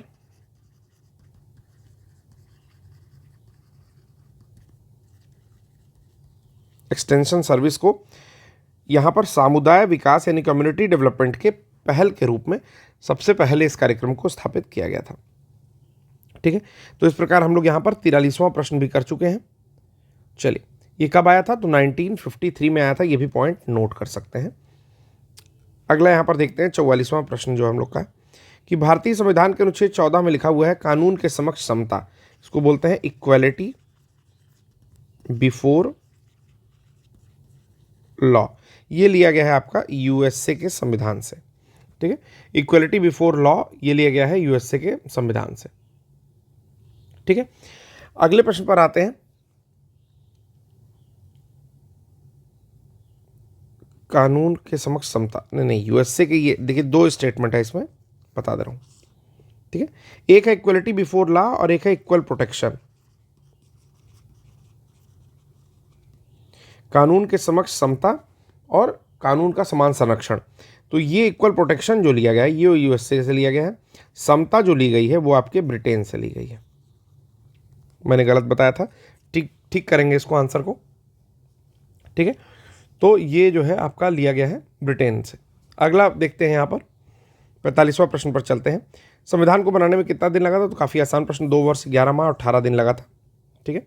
अगला प्रश्न चलते हैं कि राज्य का मंत्रिपरिषद सामूहिक रूप से किसके प्रति उत्तरदायी होता है? तो जो भी राज्य का मंत्रिपरिषद होगा या फिर लोकसभा होगी वो सब के सब कह सकते हैं कि लोगों के प्रति यानी कि लोगों के सदन के प्रति ही उत्तरदायी होंगे। तो केंद्र का मंत्रिपरिषद हो या राज्य का मंत्रिपरिषद हो वो क्रमशः लोकसभा और राज्य विधानसभा के जो है प्रति उत्तरदायी होगा। 73वें संविधान संशोधन के ऊपर विचार करना है कि 73वां संविधान संशोधन विकेंद्रीकरण के बाद विकेंद्रीकरण किस प्रकार की चीज़ों का किया गया, ठीक है। तो पहला देता है कि निर्णय लेने की शक्तियों का किया गया, तो ठीक है, निर्णय लेने की शक्तियों का किया गया, पूर्ण व्यवस्था का किया गया, न्यायिक शक्तियों का किया गया, प्रशासनिक शक्तियों का किया गया, ठीक है। तो 47वें प्रश्न में एक चीज़ ध्यान रखनी है कि निर्णय लेने की शक्तियों का तो किया ही गया, बिल्कुल किया गया। पूर्ण व्यवस्था का, तो पूर्ण व्यवस्था का भी किया गया, लेकिन न्यायिक शक्तियों का नहीं किया गया। न्यायिक शक्तियों का जुडिशरी ही करती है, प्रशासनिक शक्तियों का किया गया। तो 1 2 4 जो होगा इसका करेक्ट आंसर यहाँ पर हो जाएगा, ठीक है। अगले प्रश्न पर चलते हैं जो हम लोग का है 48वां प्रश्न। राज्यसभा में प्रतिनिधित्व शामिल है, तो किस प्रकार का प्रतिनिधित्व शामिल है? भारत के राष्ट्रपति द्वारा मनोनीत सदस्य, अच्छा, राज्यसभा में प्रतिनिधित्व में शामिल है तो मनोनीत सदस्यों का, नागरिकों द्वारा सीधे चुने गए सदस्यों का और अप्रत्यक्ष रूप से नागरिकों द्वारा उनके प्रतिनिधियों के माध्यम से। तो पहला तो ये है कि अप्रत्यक्ष रूप से जो नागरिक चुनते हैं उनके प्रतिनिधि वहाँ पर चुनते हैं और भारत के राष्ट्रपति द्वारा मनोनीत किए जाते हैं कुछ लोग, तो दोनों ही प्रतिनिधित्व के रूप में शामिल होता है। इंग्लिश में एक बार यही सेम क्वेश्चन देखते हैं, the representation in the Rajya Sabha includes, सही है, ये दोनों ही स्टेटमेंट करेक्ट हो जाएगी, बिल्कुल करेक्ट है, ठीक है। अगला प्रश्न आता है कि निम्नलिखित में से किसका संबंध भारत के सर्वोच्च न्यायालय से है? तो यहाँ पर अपीलेट ज्यूरिसडिक्शन जो होता है, ठीक है, उसके साथ साथ जो मूल अधिकार क्षेत्र है वो दोनों ही चीज़ें आपके सर्वोच्च न्यायालय संबंधित हैं। चलते हैं 50वें प्रश्न की ओर। तो 73वें संविधान संशोधन के लिए पंचायती राज संस्थाओं में चुनाव लड़ने के लिए न्यूनतम आयु यहाँ पर पूछी हुई है कि कितनी होती है। तो काफ़ी आसान प्रश्न है। देखिए, जो वोट देने की उम्र है वो तो है 18 वर्ष, लेकिन चुनाव लड़ने के लिए, ठीक है, पंचायतों में या पंचायती राज के तहत 21 वर्ष मिनिमम आयु होनी चाहिए। अगर आप MP बनना चाहते हैं, मेंबर ऑफ पार्लियामेंट, तो उसके लिए 25 वर्ष न्यूनतम आयु होनी चाहिए। ठीक है, 30 वर्ष न्यूनतम आयु होनी चाहिए अगर आप लेकिन अगर आप राज्यसभा के मेंबर बनना चाहते हो तो कम से कम 30 साल मिनिमम होना चाहिए, वही मैं यहाँ पर बता रहा था। और अगर आप वाइस प्रेसिडेंट या प्रेसिडेंट बनना चाहते हो तो 35 साल होना चाहिए, नोट डाउन कर लीजिएगा। चलिए अगला यहाँ पर प्रश्न है कि वर्ष 2020 से 22 के लिए सबसे कम महिला कार्यबल भागीदारी की बात करता है यहाँ पर। तो देखिए ये जो प्रश्न है ये अब तो जैसे पूछा नहीं जाएगा, ठीक है, क्योंकि ये पुराना डेटा है। फिर भी अगर आपको लगता है कि इस पर बात कर लेनी चाहिए तो हम लोग बात यहाँ पर कर लेंगे, लेकिन आपको जो भी पढ़ना है वो अपडेटेड डेटा पढ़ना है। और जब हम लोग अभी करंट अफेयर्स की क्लासेस स्टार्ट करेंगे तो इससे रिलेटेड जो भी अपडेटेड डेटा है वो हम लोग ज़रूर आपको पढ़ाने की कोशिश करेंगे। और एग्जामिनेशन से पहले मैं पूरी तरह श्योर करता हूँ कि इस तरह के डेटा अगर हमारे संज्ञान में आते हैं तो हम उसे पूरी तरह से कवर करेंगे। तो पहला है 7% ग्रामीण क्षेत्रों में और 9.1% शहरी क्षेत्रों में, 4% ग्रामीण क्षेत्रों में और 6.5% शहरी क्षेत्रों में। इसका करेक्ट आंसर यहाँ पर था, यानी कि 2020 से 22 के लिए सबसे कम महिला कार्यबल भागीदारी दर कितने % बिहार में दर्ज की गई थी? तो 4% ग्रामीण क्षेत्रों में दर्ज की गई थी और 6.5% शहरी क्षेत्रों में दर्ज की गई थी। आता है 52वां प्रश्न, अधिकतम कर उद्योग किस जिले में है? तो इस प्रश्न को डिलीटेड हो गया था, एक सेकेंड, डिलीटेड हो गया था ये, ठीक है। फिर नेक्स्ट प्रश्न चलते हैं 53rd प्रश्न की ओर, 53वें प्रश्न की ओर। यहाँ पर केंद्रीय स्वास्थ्य एवं परिवार कल्याण मंत्रालय से संबंधित एक डेटा पूछा हुआ है। लिंग अनुपात में काफ़ी अच्छा सुधार हुआ परिवार सर्वेक्षण नेशनल जो फैमिली सर्वे होता है उसमें, ठीक है, राष्ट्रीय परिवार सर्वेक्षण 5 के अनुसार। तो कहता है कि बिहार के लिंग अनुपात में काफ़ी अच्छा सुधार हुआ। तो 2015-16 में कितना था और 2020-22 में कितना हो गया, ठीक।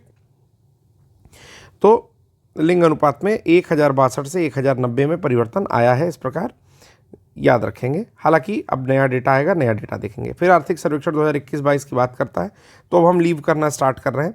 जो चीज़ें ज़रूरी नहीं है उसको हम छोड़ देंगे। कौन सा एक बिहार की अर्थव्यवस्था के मामले में सही है? 55वां प्रश्न यहाँ पर पूछता है। 4 यहाँ पर दिया हुआ है, ठीक है, कि भारत में सबसे कम विकास दर में से एक है जो कि 2.5% है। बिहार में अधिकतम प्राथमिक वस्तु का उत्पादन होता है। अर्थव्यवस्था का व्यावसायिक ढांचा ऊपर से स्थिर है, ठीक है। तो ये भी हम लोग नया डेटा इसमें भी देख लेंगे। नेक्स्ट प्रश्न देखते हैं। SEZ अधिनियम 2005 के अनुसार, ठीक है, तो ये जो है स्टैटिक का पोर्शन है। SEZ स्पेशल इकोनॉमिक जोन के बारे में यहाँ पर पूछ रहा है, जो 2005 का अधिनियम है उससे संबंधित, कि अतिरिक्त आर्थिक गतिविधियों का उत्पादन होगा। इसमें वस्तुओं और सेवाओं के निर्यात को बढ़ावा दिया जाएगा, दूसरा यहाँ पर है, ठीक है। तीसरा है रोजगार निर्माण का कार्य किया जाएगा, ठीक।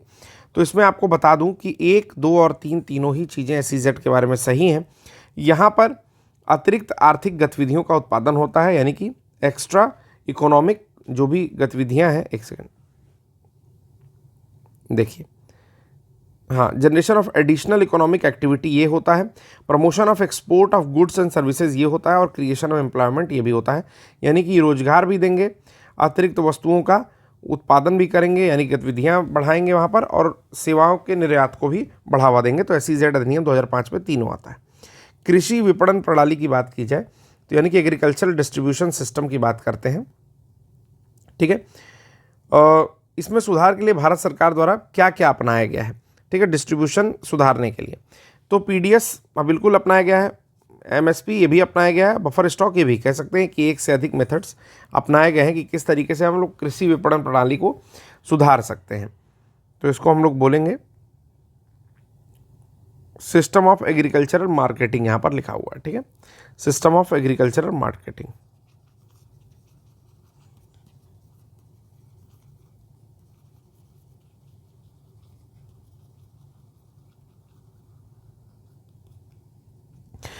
ठीक है, अगले प्रश्न पर चलते हैं कि किस समिति ने प्रतिस्पर्धा अधिनियम 2002 को अधिनियमित करने का सुझाव दिया था।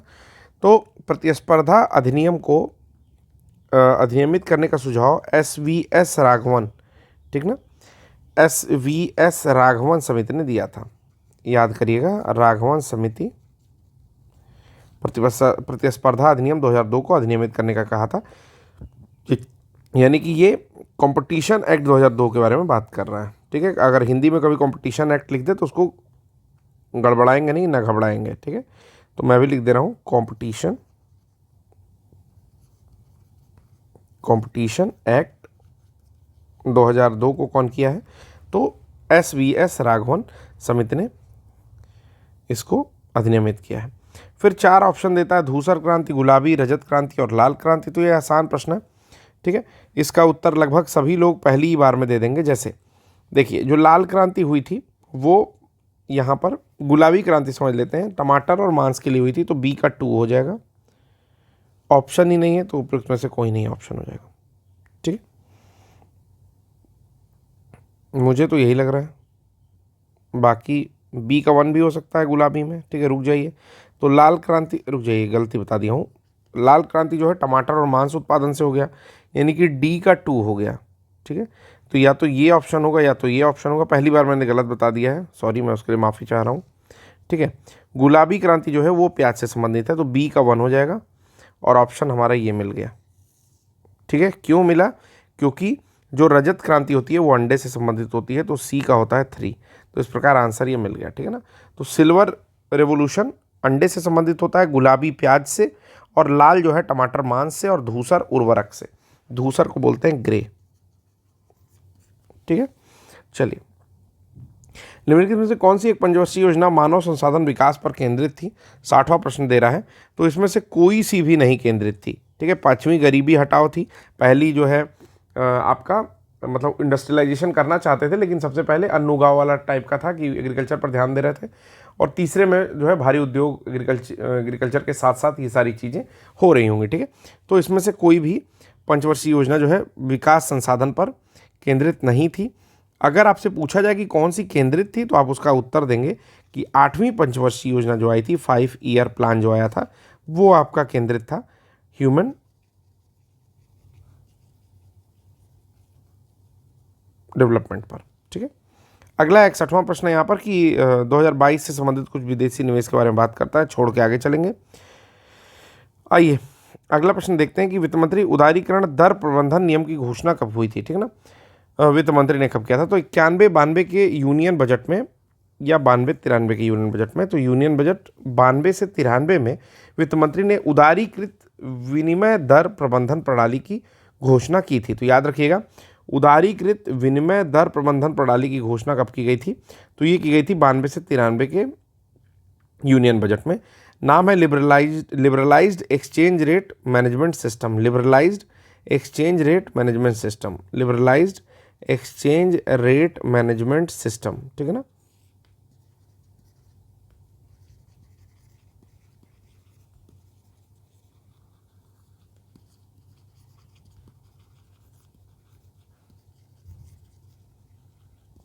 मैनेजमेंट लिखा हूँ मैं, MANAGEMENT, शॉर्ट में लिख दिया हूँ। पंचवर्षीय योजना का उद्देश्य क्या क्या था?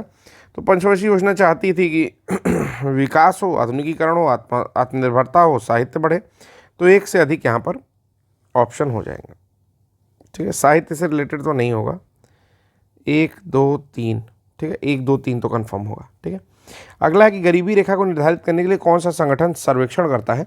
तो कभी भी गरीबी रेखा को निर्धारित करने के लिए national statistical survey of organisation जो है, NSSO, गरीबी रेखा को निर्धारित करने के लिए ये सर्वेक्षण करता है। 65वां है कि भारत का व्यापार संतुलन, बैलेंस ऑफ पेमेंट। तो ये छोड़ देंगे क्योंकि ये पुराना प्रश्न है। चलिए अगले प्रश्न पर चलते हैं। नमक सत्याग्रह के दौरान बिहार के लोगों ने नमक बनाने के साथ साथ सरकार के विरुद्ध किस कर का विरोध किया? तो देखिए, उस दौरान नमक तो बन ही रहा था, उसके साथ साथ एक जो कर आरोपित था उसका भी विरोध हो रहा था। तो आपको याद रख लेना है कि इसमें से वो कर नहीं दिया हुआ है, कोई सा भी नहीं है, ना ही वो मलबा है, ना ही हाथी है, ना ही विकास है, ठीक है। तो कोई भी आंसर जो है इसमें करेक्ट नहीं दिया हुआ है, याद रखेंगे। तो उपरोक्त में से कोई नहीं एक आंसर हो जाए, ठीक है। तो आपको ही पता है वो कौन सा टैक्स था, तो उसका नाम है चौकीदारी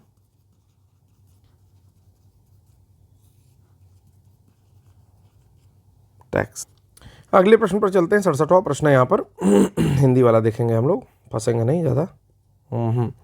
श्री कृष्ण सिंह द्वारा गठित बिहार की नवनिर्वाचित सरकार ने फरवरी 1938 में किस कारण से इस्तीफा दे दिया? तो इसमें जो है राजनीतिक कैदियों को छोड़ने के कारण जो है ये कारण था उस समय, इसी कारण जो है इन्होंने 1938 में इस्तीफा दे दिया था श्री कृष्ण सिंह द्वारा, जो बिहार की निर्वाचित सरकार थी। अगला प्रश्न देखते हैं यहाँ पर, किसने चंपारण सत्याग्रह के दौरान बिहार में गांधी जी की जान बचाई थी? तो ये प्रश्न एक बार और पूछ चुका है, बतक मियाँ या बटक मियाँ इनका नाम है, ठीक ना, बटक मियाँ भी कहीं कहीं लिखता है। तो बतक मियाँ या बटक मियाँ जहर मिला हुआ था गांधी जी के भोजन में, तो चंपारण सत्याग्रह के दौरान गांधी जी की जान इन्होंने बचाई थी। 69वां प्रश्न है आपके सामने, असहयोग आंदोलन के दौरान किसने बिहार में किसानों की अगुवाई की थी? तो स्वामी विद्यानंद वो व्यक्ति थे जिन्होंने नॉन कोऑपरेशन यानी कि असहयोग आंदोलन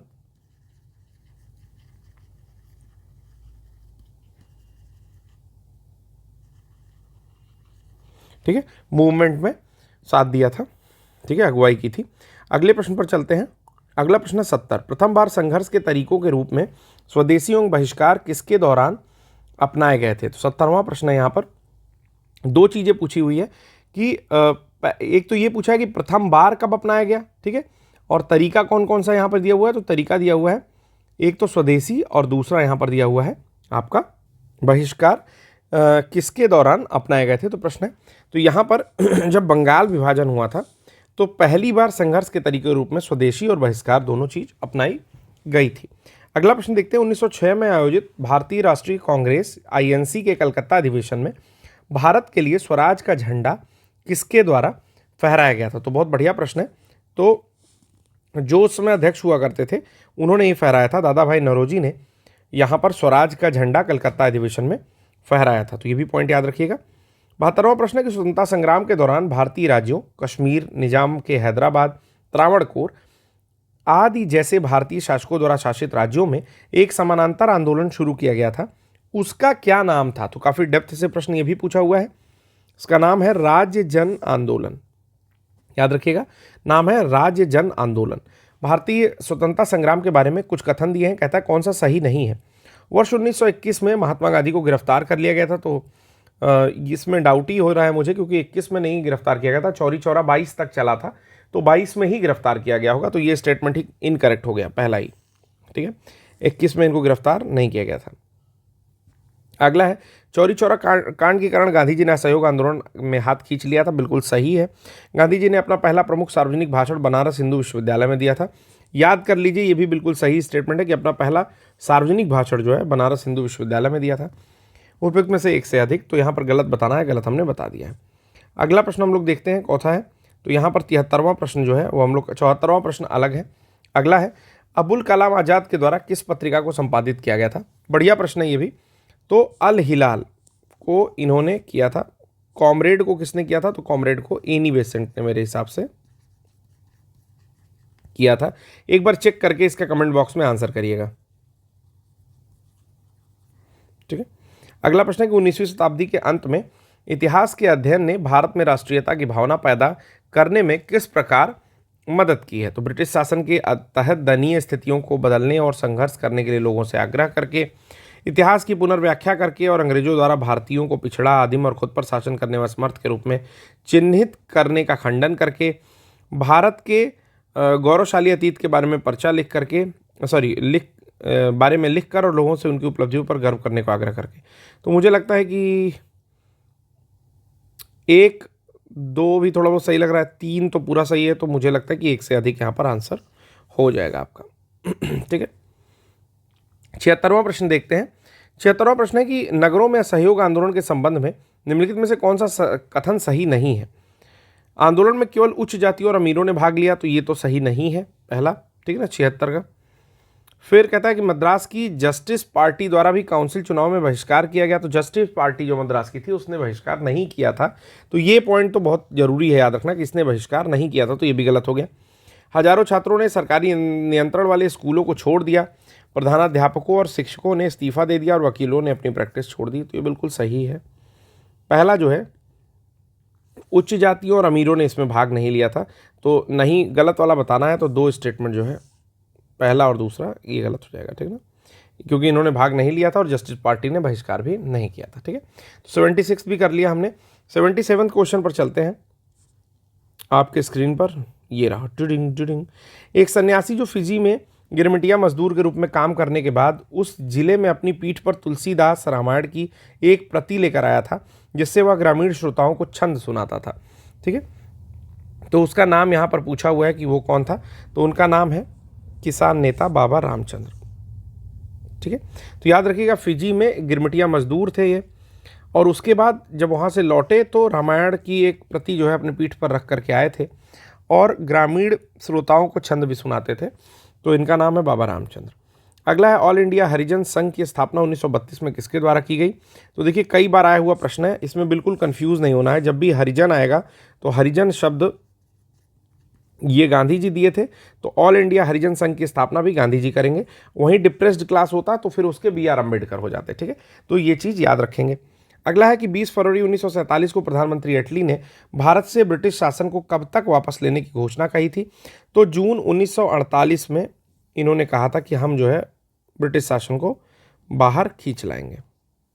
ओके, तो ये आंसर हो जाएगा कि क्लीमेंट एटली जो वहाँ के प्रधानमंत्री 1947 में ब्रिटेन के, वो कहते हैं, लेबर पार्टी के थे ये कहते हैं कि ब्रिटिश शासन को जून 1948 तक हम लोग वापस ले लेंगे।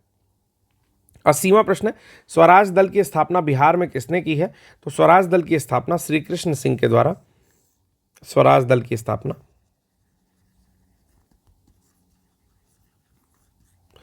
ठीक है, इसकी स्थापना बिहार में श्री कृष्ण सिंह के द्वारा की गई है। अब आते हैं हम लोग 81वें प्रश्न की ओर। ठीक है, चलिए 81वें प्रश्न की ओर चलते हैं और देखते हैं कि 81वां प्रश्न क्या है। एक सेकंड, आगे ही निकल गए हम लोग। ठीक है, 21वां प्रश्न क्या है, तो ये मुझे तो लगता है कि शेर शाह के बारे में ये प्रश्न पूछा हुआ है, फिर भी देख लेते हैं। इसमें से किसने हुमायूं को यह प्रस्ताव दिया था कि यदि उसे बंगाल पर अधिकार करने दिया गया तो वह बिहार को समर्पित कर देगा। ठीक है, तो प्रश्न ये था कि भाई अगर उसको बंगाल पर अधिकार करने दोगे तो वह बिहार को समर्पित कर देगा, प्रश्न ये था। ठीक है, तो इसका नाम पूछा हुआ है कि वो कौन सा व्यक्ति है। तो मेरे हिसाब से इसका आंसर जो मुझे लगता है वो शेर शाह लगता है। यहाँ पर शेर खान दिया है तो ये भी सही है। ठीक है, शेर शाह, सासाराम में जिसकी समाधि है। ठीक है, तो शेर शाह या शेर खान सही आंसर होगा। अगला है कि विक्रमशिला विश्वविद्यालय किसके द्वारा बनाया गया। तो धर्मपाल जो कि पाल वंश का एक प्रतापी राजा है, उसके द्वारा विक्रमशिला विश्वविद्यालय बनाया गया। अगला प्रश्न है कि बिहार का प्रथम राज्यपाल कौन था। तो याद रखिएगा सर जेम्स डेविड शिफ्टन। ठीक है, जेम्स डेविड शिफ्टन। ठीक है, ये बिहार के प्रथम राज्यपाल बने थे। अगला प्रश्न है 84वां कि Mahatma Gandhi and Bihar some reminiscences के लेखक कौन है। तो Mahatma Gandhi and Bihar some reminiscences के लेखक डॉक्टर राजेंद्र प्रसाद हैं। बिहार का सबसे पुराना गिरजाघर कौन सा है। तो पादरी की हवेली जो है वो बिहार का सबसे पुराना गिरजाघर है। याद रखिएगा दोस्तों, पादरी की हवेली, ठीक है, आओ कभी हवेली पर, तो पादरी की हवेली जो है बिहार का सबसे पुराना गिरजाघर है। फिर कुमुदलाल गांगुली जो कि एक दिवंगत अभिनेता हैं, जिन्हें उनके मंचीय नाम अशोक कुमार से भी जाना जाता है, इनका जन्म बिहार में किस शहर में हुआ। तो 86 क्वेश्चन है ये बिहार के भागलपुर में जन्मे थे। ठीक है ना, अशोक कुमार जो है बिहार के भागलपुर, जिनका नाम है कुमुदलाल गांगुली। अगले प्रश्न पर चलते हैं मित्रों। तो यहाँ पर अगला प्रश्न आपके स्क्रीन पर है, डिडिंग डिडिंग डिडिंग। ठीक है, प्राचीन काल में गंगा के दक्षिण क्षेत्र को क्या कहा जाता था। 87वां प्रश्न है। तो इसमें से ना अनर्थ कहा जाता था, ना ही तक्षशिला और ना ही चोल। तो गंगा के दक्षिण क्षेत्र को इन तीनों में से कुछ भी ना कहा जाता था। लेकिन जो है कभी कभी जब देखने को मिलता है कि वास्तव में क्या कहा जाता था, तो लोकेशन वाइज वो पड़ता है मगध का क्षेत्र। क्या कहा जाता था, मगध का क्षेत्र पड़ता है, तो इसे मगध ही कहा जाता होगा। भारतीय उपमहाद्वीप में लोहे का प्रयोग कब शुरू हुआ। तो ये भी एक अच्छा प्रश्न है। आपको पता है कि कांस्य युग के बाद हम लोग लोहे का युग शुरू हुआ, यानी कि जब आर्य आए उसके बाद यहाँ पर लोहे का यूज़ होना शुरू हुआ। ठीक है, तो कुल मिला करके समझ के चलिए कि 600 BC के आसपास लोहे का प्रयोग हम लोग मान सकते हैं। तो इसमें से कोई भी आंसर नहीं लिखा हुआ है। दूसरी शताब्दी के आसपास रचित संस्कृत के शिलालेख के अनुसार सुदर्शन झील एक कृत्रिम जलाशय की मरम्मत किसने की? तो रुद्रदमन ने की।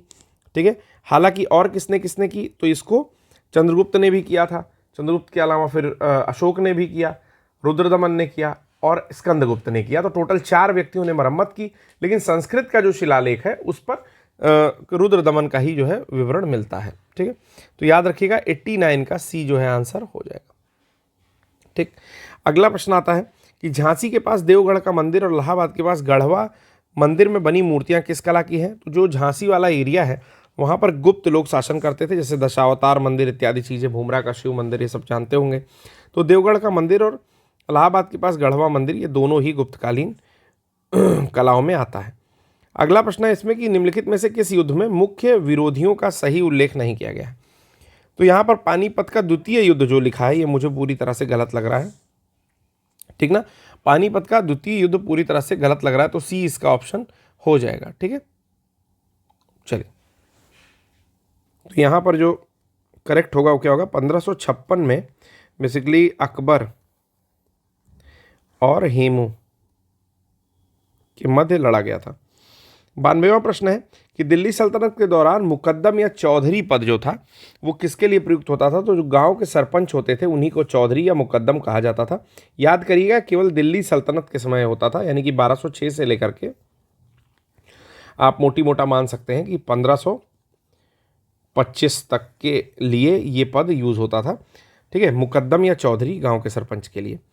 तबकाते अकबरी, जिसे कभी कभी अबुल फजल के अकबरनामा से अधिक विश्वसनीय माना जाता है, नाम है तबकाते अकबरी, ये किसका लिखा हुआ है? तो निजामुद्दीन अहमद का लिखा हुआ है।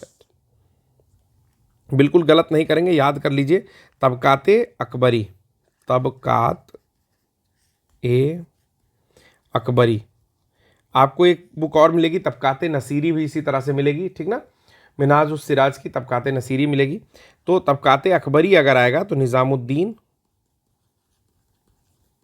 अहमद करेक्ट आंसर हुआ। अगला है कि निम्नलिखित में से किस प्रसिद्ध शासक ने अपनी माता के नाम पर विजयनगर के पास नागलपुरम की एक उपनगरीय बस्ती बसाई? तो श्री कृष्ण देव राय की माता का नाम के नागलपुरम उसी नाम पे पड़ा हुआ था। ठीक है, तो प्रसिद्ध शासक का नाम हो जाएगा कृष्ण देव राय। ठीक ना, चलिए अगले प्रश्न पर चलते हैं। अगला प्रश्न हम लोग का 95वां। पटना महिला विश्वविद्यालय की स्थापना 1940 में किस समाज के द्वारा की गई थी? प्रश्न ये पूछ रहा है कि समाज कौन सा था जिसने किया था? तो sisters of the apostolic Carmel, sisters of the apostolic Carmel के द्वारा इसका जो स्थापना है वो किया गया था। ठीक है, यहाँ पर देख भी सकते हैं, sisters of the apostolic Carmel, apostolic Carmel. ठीक है ना, हम लोग बेसिकली कार्मल पढ़ेंगे उसको। ठीक है ना, sisters of the apostolic Carmel पढ़ सकते हैं।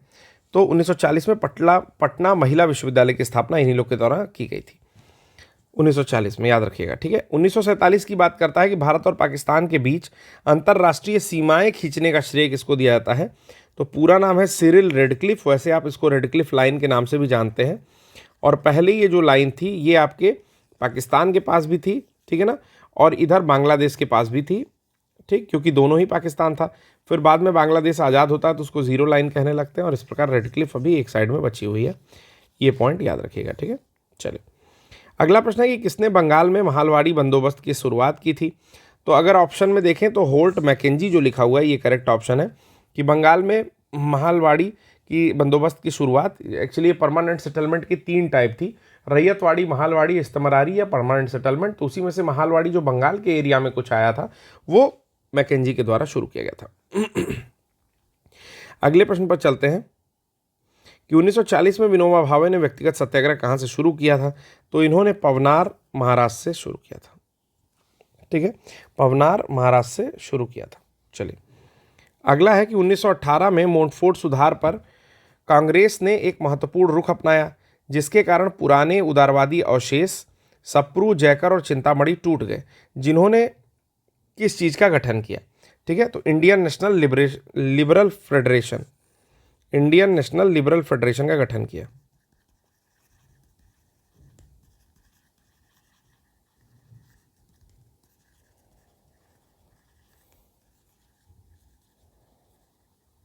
ठीक। इंडियन नेशनल लिबरल फेडरेशन का गठन किया था 1918 में। फिर से बता दे रहा हूँ, मॉन्टेग्यू चेम्सफोर्ड, जिसे मॉन्टफोर्ड सुधार भी कहते हैं, तो उस पर कांग्रेस ने एक महत्वपूर्ण रुख अपनाया, जिसके कारण पुराने उदारवादी अवशेष सप्रू, जयकर, चिंतामणि टूट गए, जिन्होंने इंडियन लिबरेशन फेडरेशन का गठन किया था। 100वां प्रश्न आपके सामने है कि कैबिनेट मिशन निम्नलिखित में से किस लिए भारत भेजा गया था। ठीक, तो पहला कहता है कि राष्ट्रीय सरकार की स्थापना की है, तो ये तो नहीं करता था। जिन्ना की मांग का ब्यौरा करने के लिए ये भी नहीं करता था। सत्ता के हस्तांतरण के लिए बिल्कुल सही है कि ट्रांसफर ऑफ पावर के लिए यहाँ पर कैबिनेट मिशन भेजा गया था कि एक कैबिनेट बनाएंगे, ट्रांसफर ऑफ पावर करेंगे। ठीक है, ये था करेक्ट आंसर आपका। अगला प्रश्न आता है हम लोग का प्रश्न संख्या 101 कि तैरता हुआ सौर ऊर्जा संयंत्र बिहार में किस स्थान पर बनाया गया है। तो इसका आंसर हो जाएगा ए, कदीरा बाग, दरभंगा। तो दरभंगा के कदीरा बाग में ये फ्लोटिंग सोलर प्लांट लगाया गया है। 102वां प्रश्न है कि 2019-20 के आर्थिक सर्वेक्षण के अनुसार, छोड़ देंगे इसको। ठीक है, हालांकि बस आंसर एक बार हल्का सा देख लेते हैं कि थोड़ा आइडिया लगता है उससे। शिवहर डिस्ट्रिक्ट था वो। फिर यहाँ पर जीडीपी के बारे में कहता है, एसडीजी के बारे में छोड़ देंगे इसको। ठीक है, जो क्वेश्चन पुराने होंगे उन्हें नहीं करेंगे हम लोग बेवजह। खेलो इंडिया महिला टूर्नामेंट छोड़ देंगे इसको। जीआई टैग से सम्मानित किया गया था, तो मिथिला मखाने को किया गया था उस समय में। ठीक है ना, तो इसको देख सकते हैं। फिर 2022 में यूनेस्को की विश्व धरोहर सूची में किसको जोड़ा गया था। तो लंगट सिंह कॉलेज की खगोलीय वेधशाला। इस पे कंफ्यूजन भी आया था इस क्वेश्चन पे। ठीक है, लोग को लग रहा था, लेकिन ये एक फालतू फर्जी ट्वीट आई थी, इसमें से कोई नहीं जो है करेक्ट आंसर था। ठीक है, अगला प्रश्न है कि बिजनेस रिफॉर्म एक्शन प्लान 2020 वाले की बात करता है, 2022 में उद्घाटन की बात करता है।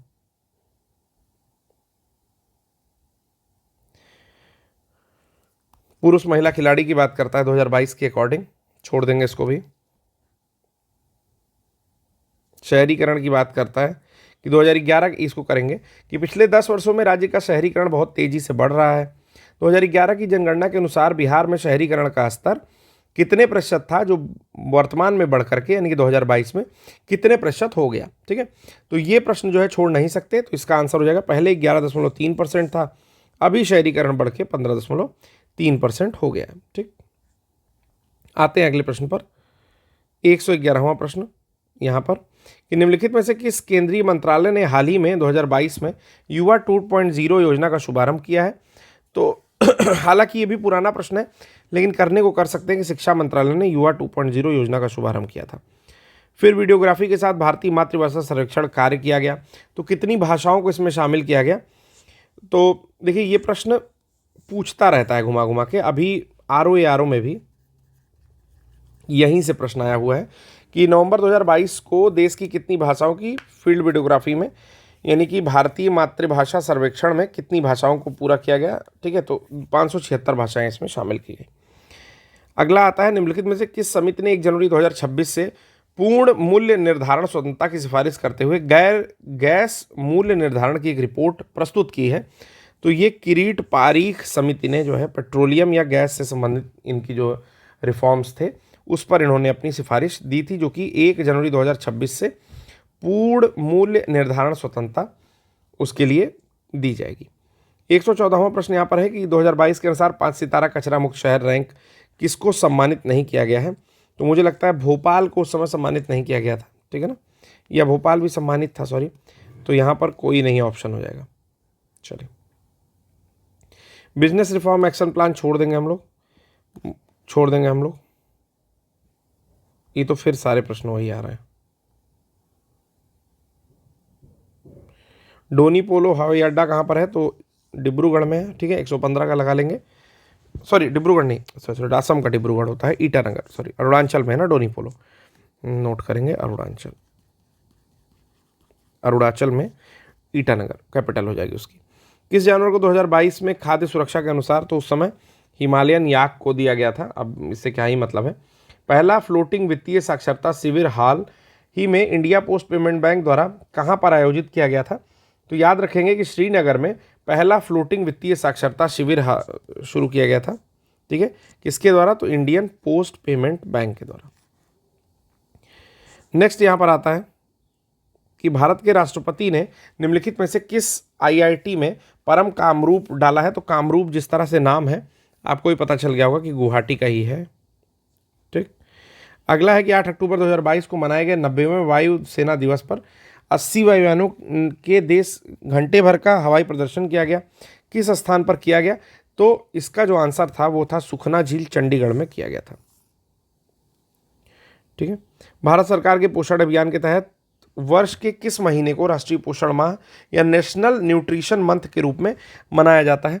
काफ़ी फेमस प्रश्न है ये, सितंबर में मनाया जाता है और ये रिपीट होने वाले प्रश्न है। ठीक है।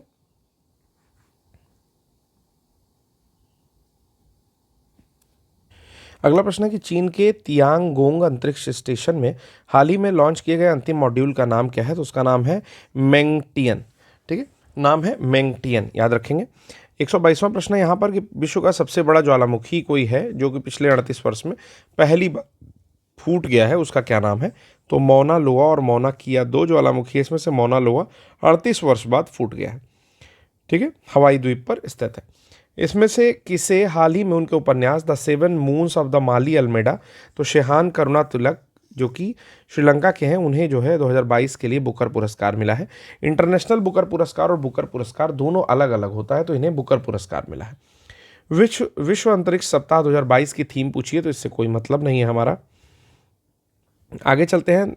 125वां प्रश्न है कि निम्नलिखित में से किस लेबोरेटरी ने दिसंबर 2022 में एक ऐतिहासिक नाभिकीय संलयन का दावा प्रस्तुत किया है? तो ये है लॉरेंस लिवरमोर नेशनल लेबोरेटरी। ठीक है। 126वां प्रश्न है कि कोलिंस डिक्शनरी का 2022 का जो वर्ड ऑफ द ईयर था उसके बारे में पूछा हुआ है, तो ये इस वर्ष भी देख करके जाएंगे। इसका था परमा क्राइसिस, जो वर्ड था वो था परमा क्राइसिस। 127 कहता है कि निम्नलिखित में से किस देश ने सेनेगल के साथ मिल करके COP27 के दौरान अंतर्राष्ट्रीय सूखा लचीलापन गठबंधन का शुभारंभ किया है, यानी कि इंटरनेशनल ड्रॉट रेजिलियंस अलायंस, इसका गठबंधन किया गया है, ड्रॉट रेजिलियंस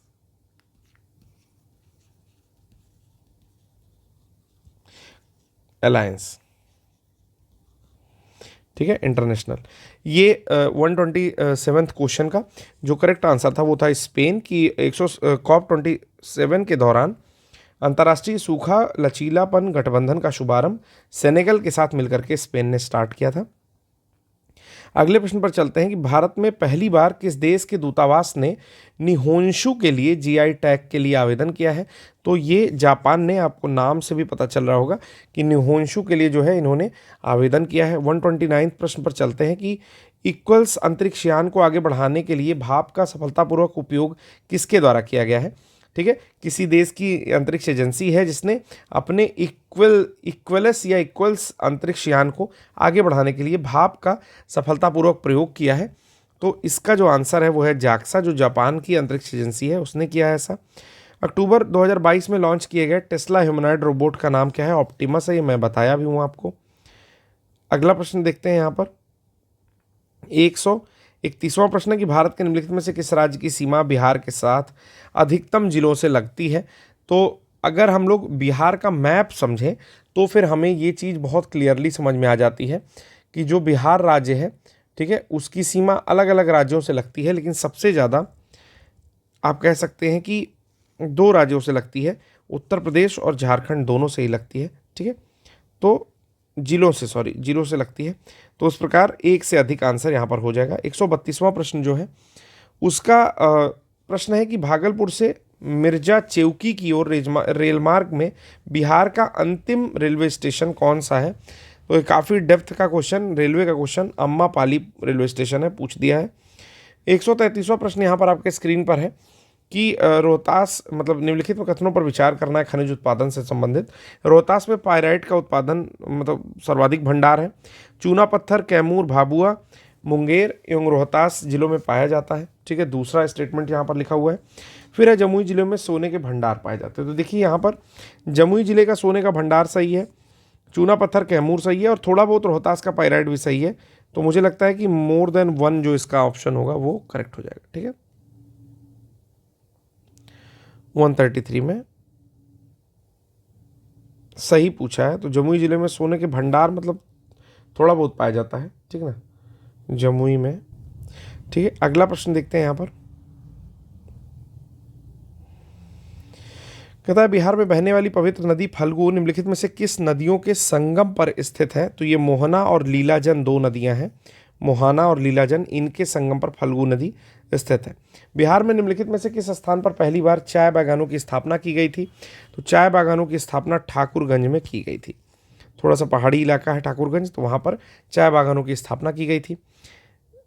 ठीक है, अगले प्रश्न पर आते हैं कि बिहार में निम्नलिखित जिलों में आरोही दशकीय जनसंख्या वृद्धि के बारे में पूछा हुआ है। तो ऐसे तो ये प्रश्न यहाँ पर पूछने की संभावना कम है, फिर भी इस ऑप्शन में सीवान सबसे कम होगा। सीवान सबसे कम, ठीक है, जहाँ पर दशकीय वृद्धि सबसे कम है। ठीक है, और किशनगंज उससे अधिक और मधेपुरा उससे अधिक दशकीय वृद्धि के यहाँ पर 2 तक बनते हैं। बिहार में कृषि आधारित उद्योगों में किस खाद्य उद्योग का प्रभुत्व दिखाया जा रहा है? तो अनाज आधारित उद्योग जो है वो खाद्य उद्योग का प्रभुत्व रखते हैं। अगला 138वां है कि अटॉक में अपनी पहाड़ी यात्रा के अंत में, या इटक कह सकते हैं, ठीक है, तो इसके अंत में सिंधु नदी अफगानिस्तान की किस नदी से जुड़ जाती है? तो देखिए काफ़ी बढ़िया प्रश्न पूछा हुआ है कि अटॉक जो स्थान है वहाँ पर सिंधु नदी अंत में किसके पास जाकर के जुड़ती है? तो वो है काबुल नदी। वैसे भी आप थोड़ा सा अंदाज़ा लगा सकते हैं, अफगानिस्तान दिया हुआ है। तो निम्नलिखित में से कौन सा विश्व में सुप्रचारित वन्यजीव अभियान है जिसे 1973 में शुरू किया गया था? तो ये सुप्रचारित अभियान प्रोजेक्ट टाइगर है, जो कि 1973 में शुरू किया गया था। क्षोभ मंडल के बारे में कुछ कथन दिए हुए हैं, तो यहाँ पर ये समझना है कि इसकी औसत ऊंचाई 13 किलोमीटर है, यही एक कथन सत्य है। बाकी ना ही ये वायुमंडल की सबसे ऊपरी परत है, ना ही तापमान बढ़ता है, और उपयुक्त में से कोई नहीं तो हो नहीं सकता। पैंजिया से टूटा हुआ दक्षिणी महाद्वीप क्या कहलाता है? तो उसको हम लोग बोलते हैं गोंडवाना लैंड। ठीक है, अंगारा लैंड ऊपर, गोंडवाना नीचे। अंटार्कटिक महाद्वीप किसके निकट स्थित है? तो कहा जा सकता है कि आर्कटिक क्षेत्र और अंटार्कटिक महाद्वीप ये किसके निकट स्थित है? ठीक है ना, तो यहाँ पर आप उत्तरी और दक्षिणी ध्रुव कह सकते हैं कि उत्तरी ध्रुव के निकट आर्कटिक है और दक्षिणी के नज़दीक अंटार्कटिक है। ठीक है, अगले प्रश्न पर चलते हैं कि म्यांमार के साथ किन राज्यों की सीमा मिलती है? तो अरुणाचल, नागा, मनी, मिजो ये मिलती है, तो ये बी ऑप्शन करेक्ट हो जाएगा। अरुणाचल, नागा, मनी, मिजो याद कर लीजिए, साइड के चारों जो है वो मिलेंगे। ठीक, 144वां प्रश्न है कि कौन सा समुद्री जैव विविधता के दृष्टिकोण से दुनिया का सबसे समृद्ध क्षेत्र है, जिसमें ज्वारनदमुख समुद्री तट, निकटवर्ती पर्यावरण के जंगल, समुद्री घास, प्रवाल भित्तियाँ, नमक दलदल और मैंग्रोव के साथ 21 द्वीप भी शामिल है? तो मन्नार की खाड़ी जो बायोस्फीयर रिजर्व है आपका, जो भारत और श्रीलंका के बीच में पड़ती है इधर, यही जो है ऐसा एक अपने आप में विशिष्ट जो है बायोस्फीयर रिजर्व पड़ता है। फिर कहता है कि कोपेन के वर्गीकरण के अनुसार, कोपेन एक वैज्ञानिक हैं, उनके वर्गीकरण के अनुसार उत्तर प्रदेश और बिहार किस प्रकार की जलवायु क्षेत्र में आते हैं? तो याद रखिएगा CWG में आते हैं। कभी इसको विस्तृत रूप से मैं बता दूंगा। ठीक है, भारत के क्षेत्रीय सीमा तट कितने समुद्री मील की है? ठीक है, तो ये टोटल आपके 12 समुद्री या 12 नॉटिकल माइल की जो हमारी क्षेत्रीय सीमा है वो पड़ती है। हालांकि यहाँ पर 24 नॉटिकल माइल तक हम क्या कर सकते हैं, अन्वेषण इत्यादि चीज़ें कर सकते हैं, यानी कि रिसर्च के लिए जा सकते हैं। ठीक है, 4 प्रश्न और बचा हुआ है, अंतिम देख लेते हैं। कहता है कि पहला 147वां प्रश्न है कि कौन सी नदी कोयले के भंडार से युक्त है? ठीक है ना, तो आपको पता है कि दामोदर में भी कोयला है, महानदी में भी कोयला है, थोड़ा बहुत सोन में भी है, तो एक से अधिक यहाँ पर आंसर हो जाएगा। ठीक है, अगला प्रश्न है कि चीनी उद्योग के बारे में कौन सा कथन सही है? चीनी उद्योग, उत्तर प्रदेश चीनी उद्योग का दूसरा सबसे बड़ा उत्पादक है। ठीक है, यह वजन कम करने वाला उद्योग है। तीसरा है महाराष्ट्र देश में अग्रणी चीनी उत्पादक के रूप में उभरा है। तो अभी देखिए ये महाराष्ट्र गलत हो चुका है और ये भी गलत हो चुका है, तो इस प्रकार इसका आंसर जो है अभी मैं नहीं दे पाऊंगा। ठीक है, पहले जो है ये एक से अधिक था, तो अभी इसका आंसर गोल कर लेते हैं। चलिए, ग्रीष्म के अंत में पूर्व मानसून वर्षा होती है, जो केरल और कर्नाटक के तटीय क्षेत्रों में एक सामान्य घटना है। इसे स्थानीय रूप से किस प्रकार जाना जाता है? ठीक है, तो इसको जाना जाता है मैंगो शावर्स। क्या जाना जाता है?